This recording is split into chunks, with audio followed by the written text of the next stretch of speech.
Mic check. 1, 2, 3, 4, 5, 6, 7, 8, 9, 10. Mic check. 1, 2, 3, 4, 5, 6, 7, 8, 9, 10.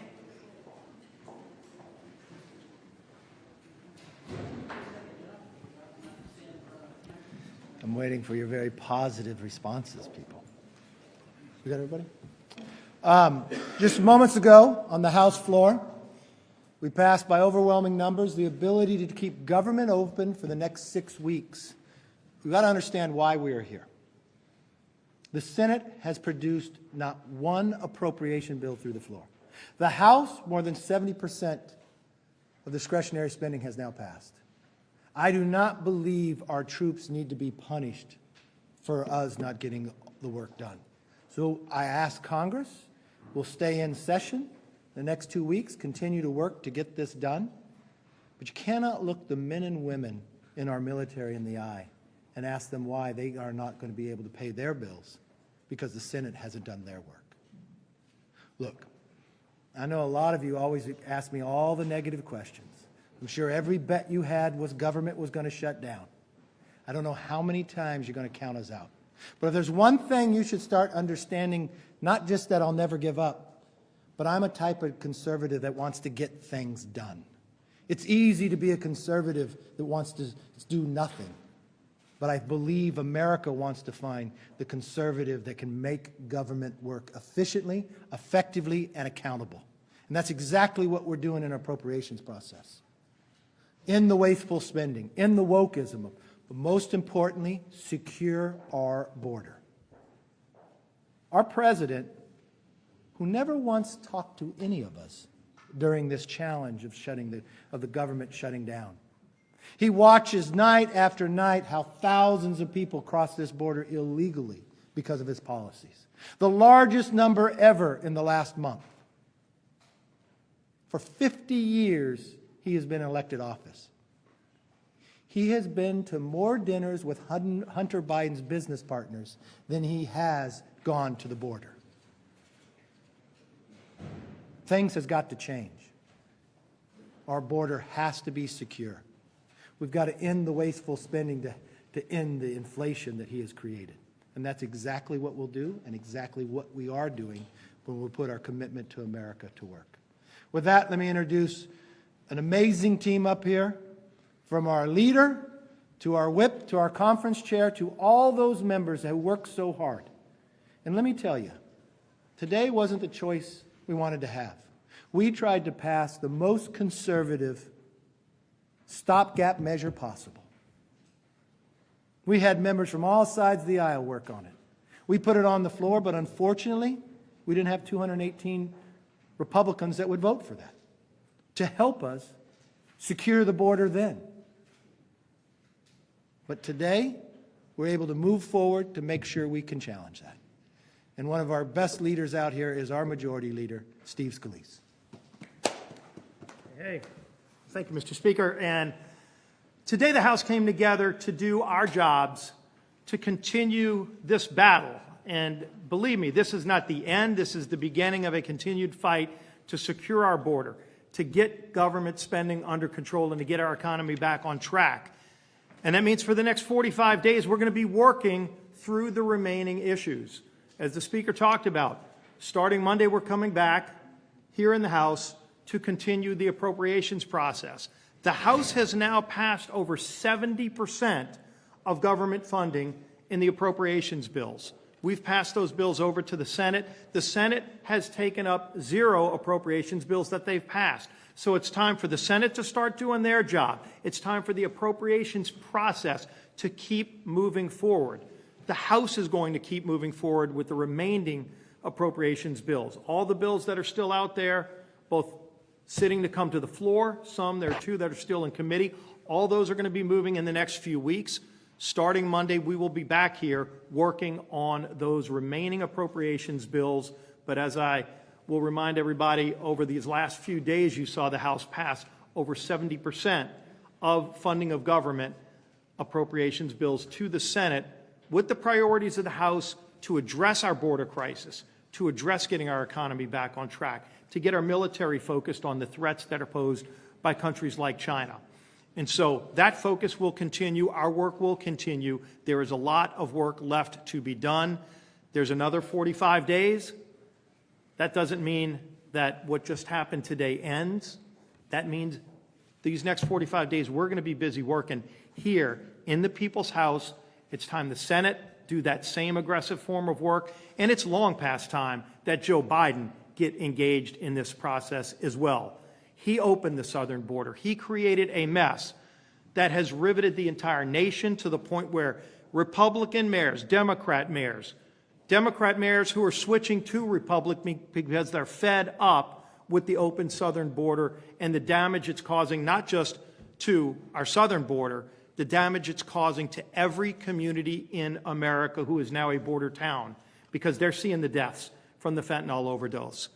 They're seeing people coming across in every community, people on the terrorist watch list, coming across by the thousands every single day, and Joe Biden hasn't cared about this crisis. The American people care about it. House Republicans care about it. We have now continued to push and will continue to push over these next 45 days to get this border crisis solved as we work to solve all of the other problems holding our country back. With that, bring up the man who works to get the votes today. Strong, strong vote. Our whip, Mr. Emmer. Thank you, Steve. Well, what a week. What a week. We started off, like most weeks, with direction given to us by our Speaker, our Majority Leader, our Conference Chair, our membership, and it was like riding a mechanical bull all week as we made our way through stuff that nobody ever thought we could do again. I want to thank the Speaker for his leadership because what he tried to do was work with every member of our conference. He tried to make sure that everybody's voice was being heard, that everybody had a chance to take whatever vote they wanted to. They were all given an opportunity to vote for the best bill you possibly could have had yesterday. A spending cut, border security, disaster aid, and we just couldn't quite get that one over the line. So after exhausting everything else, this Speaker understands that shutting the government down is not an option. And for those naysayers out there who say, oh, let us shut down, if you're a fiscal conservative, you do not want the government to shut down because you are going to pay a whole lot more if that happens. And our members, I'm grateful that they understood it. I will tell everybody, no, I'm not happy. We did not have 218 Republicans still. That doesn't work for me. And we're going to have to do a better job of making sure that happens. But I'm very pleased to be part of this team and all of our members. And again, Kevin, thank you so much for taking the bull by the horns and putting this thing on the floor and getting it done. Our conference chair, Lee Stefano. Thank you, Tom.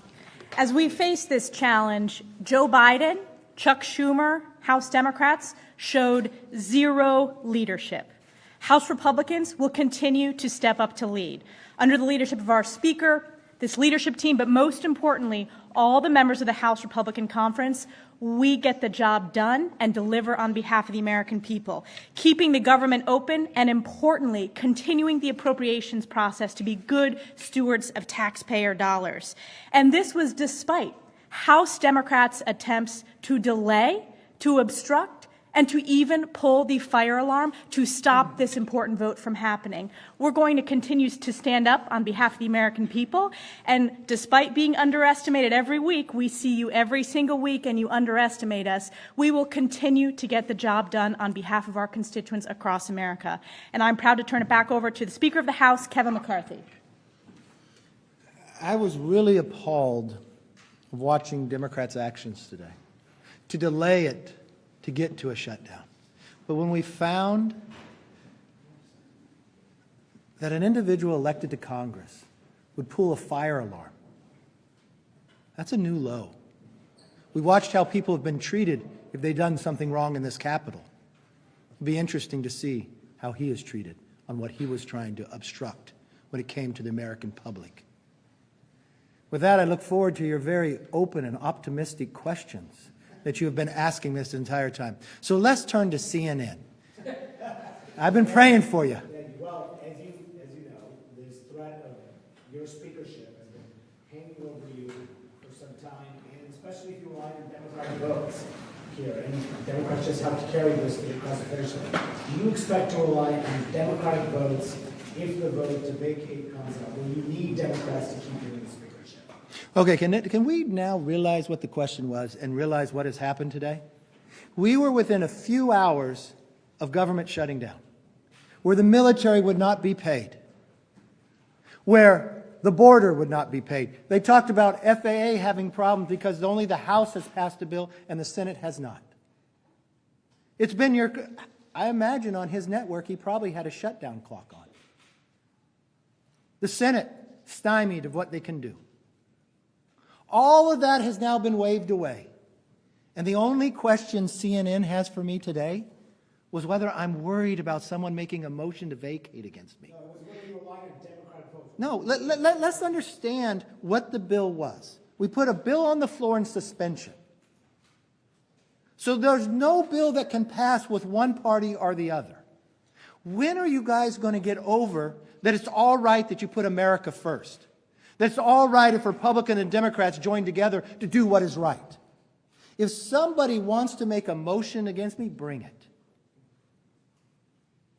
There has to be an adult in the room. I am going to govern what is best for this country. I don't understand how long will it take to understand that. I went 15 rounds. The same individual that voted against us even having a more conservative stopgap measure. The same individual who threatens it, that delayed us from ever getting all of our appropriate bills done. Did the same thing during the speaker's race. That's okay. He has a right to do it. But I'm going to be a conservative that gets things done for the American public. And whatever that holds, so be it. Because I believe in not giving up on America. I'm not going to be beholden to somebody who portrays and does something different. Yes, sir. One of the big differences between what the Senate had advanced and what you passed was aid for Ukraine. No, the Senate hasn't advanced anything. The Senate hasn't advanced one appropriation bill. The Senate hasn't advanced anything for the FAA. The Senate hasn't advanced anything for the Parents' Bill of Rights. The Senate hasn't done anything for energy, and the price of oil is $100. They haven't done one appropriation bill. So please, praise the Senate some more and ask me your question. Well, my question is, will you put aid for Ukraine on the floor in the next 45 days? Listen, what the Senate wanted to do was focus on Ukraine in front of America. I understand our responsibilities, but I'm going to put America first. If there's a moment in time we need to have a discussion about that, we will have a discussion completely about that. But I think the administration has to make the case for what is victory. And I've asked the administration to come down and talk to our members about that. Yes, sir. And I want to congratulate you because you have spent overtime here. And you wear a tie when the guy next to you doesn't even have well, you have a collared shirt on. But you were here late at night, so you should really get the first question, but go ahead. So over the past couple of weeks, it seems that there was not going to be a committee CR put on the floor. When did you kind of change your mind, and how did that all come So wait, let me give you this experience there. Were you doubting whether we could get the job done? Was I doubting? Were you doubting we would make that happen? Some I doubted. All right, okay. Listen, Winston Churchill once said this about America. You can always count on Americans to do what's right after they exhausted every other option. It is very clear that I tried every possible way, listening to every single person in the conference. When we went to vote on appropriations bills you didn't think we could pass, we passed them. It was tough, but we got it through. We made sure we came down the last hour. Would I have wanted the bill we put on the floor yesterday that would secure our border, cut wasteful spending? Yes, I did. But I had some members in our own conference that wouldn't vote for that. So if you have members in your conference that won't let you vote for appropriation bills, doesn't want an omnibus, and won't vote for a stopgap measure, so the only answer is to shut down and not pay our troops, I don't want to be a part of that team. I want to be a part of a conservative group that wants to get things done. Yes, sir. I wonder, what's your message to the 21 members who didn't support this and led to this decision? Should they expect to see more votes like this where you work with Democrats if they aren't team players? Look, one thing about me is I'm never giving up on the American people. I'm going to focus on America first, and I'm going to solve those problems. I believe at the end of the day, we'll get them back on board. Yes, ma'am. Does Ukraine aid have to be tied to border security? Look, I think so it's very important. If we're worried about Ukraine's border, we should worry about America's border too. And I think an opportunity to solve the border along America is now one of the biggest issues in New York. The governor of emergency. The governor of New York tells people to go somewhere else. The mayor of New York City says it's destroying, which many in this country believe is one of the greatest cities America has. And we have a president that has only been to the border one time in 50 years, but went to Cafe Milano twice with Hunter Biden's business partners and got $3 million for it, and his son got a new Porsche. You know what? I will do whatever it takes to get the president to come down to the border. Bring one of Hunter's business partners. I don't care, but we need to secure this border.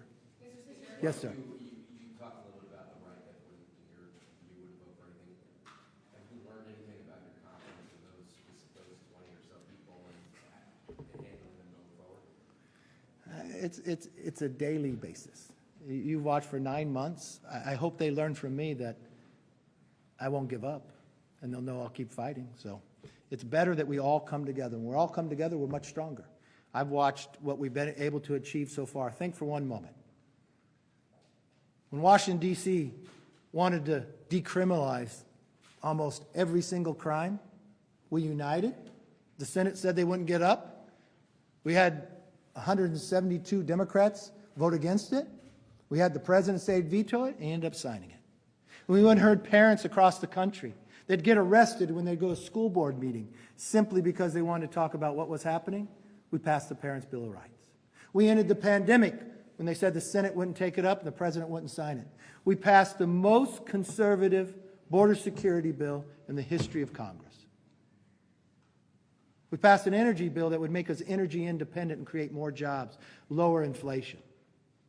We were able to get the largest cuts in American history during the debt.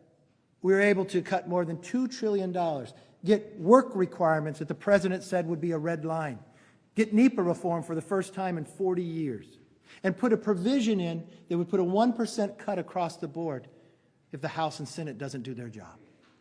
So we got the Senate at least to pass approach bills in committee. They just have a hard time getting it to the floor.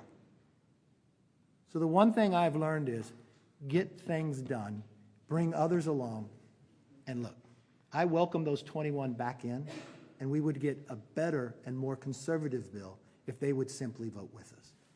Yes, ma'am. I know Senator Mullen was over on the side of the Capitol a lot this morning. What were your conversations like with Leader McConnell? Did you talk to him this morning? I didn't get it. Mark Wayne Mullen, a former member of Congress and a dear personal friend of mine, he was great. He was in the House. He was being able to convey what was happening in the Senate. No, I talked to Senator Thune many times, and I thought Senator Thune did a tremendous job through it all. I had worked with McConnell early on in a lot of this too, but I didn't get to talk to him today, no. Mr. Speaker, are you satisfied with that final vote tally? More Democrats voting for this than Republicans? Okay, let's understand. There's different ways bills come up. If I bring a bill up under a rule, it only takes 218 to pass. If it's on suspension, it takes Republicans and Democrats together. We had the majority of the Republicans voting for it. But let's put it in perspective. What happened prior to the bill? The Democrats first wanted to adjourn. Can you imagine hours away from shutting down and they wanted to adjourn? Then they came down and all voted by a card to delay it, to delay it, to delay it. Then the leader went and took a magic minute to keep talking and delaying it and delaying it and delaying it. So I think at the end of the day, we kept the government open, kept paying our troops to finish the job we have to get done. Yes, sir.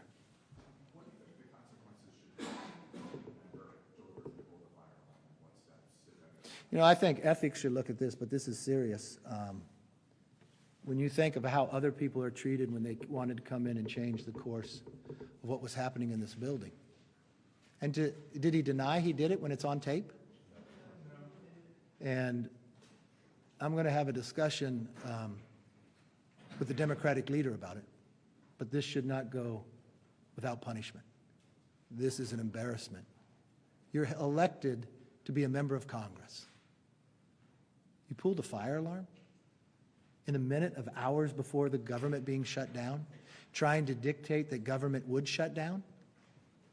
What's going through a person's mind like that?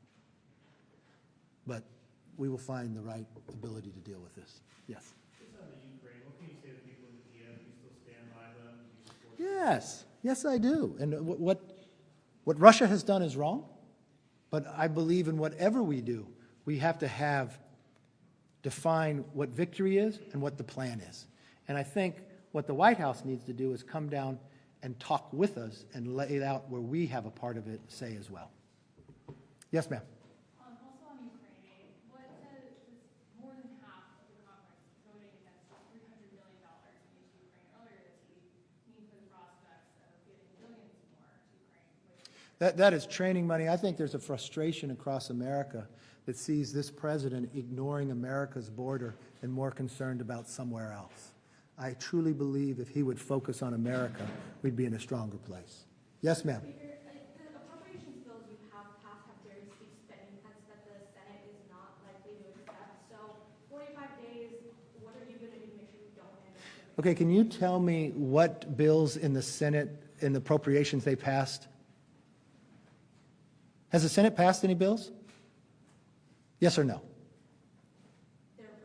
No, have they passed any bill? Has the Senate passed any bills? It's not a tough question. Yes or no? Did the Senate pass a bill? You want me to answer it for you, or are you not covering it?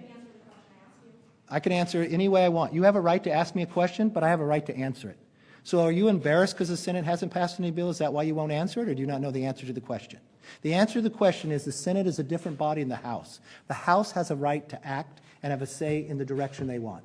The Senate can pass any bill they want, and then you go to conference. When the Senate passes a bill, I'll be surprised, and then we can go to conference. In 45 days, we should get our work all done. Yes? Okay. Are you planning to stick to or eventually revert to the spending caps agreement you struck? Look, I like to save whatever dollars. This is interesting. If you do have a child, but as your child gets older, if I have 2 kids, if I give my Connor and Megan $100 to go to dinner, one spends 100 and one spends 90. Should the other spend all the way up to 100? If we can save money, let's save money together. Let's lower whatever we can do. If we can save for the hardworking taxpayers, why can't we have that discussion? It doesn't mean you have to spend every dollar you want. That's a spending limit. That's the agreement we made. If we find that it's worthy, we could spend up to that. But if we find places we can save money, you know whose money that is? The hardworking taxpayers. Let's try to save it. Last question. Yes. Next question. Yes, sir. Where are you at personally? Right here. Where are you at personally on aid to Ukraine? Look, I think what Russia has done is horrendous. I have a real concern of what's going to happen long term. But I don't want to waste any money. As a question was asked, how long ago? That was a year and a half ago about Ukraine aid. And I said no blank check. That's what I mean about anything. I want to make sure whatever I vote for, that it's going and it's held accountable. I think there's accountability problems that we have to go, but I also make sure that we have to finish the job at the same time. Thank you all very much. I look forward to all your positive questions in the future.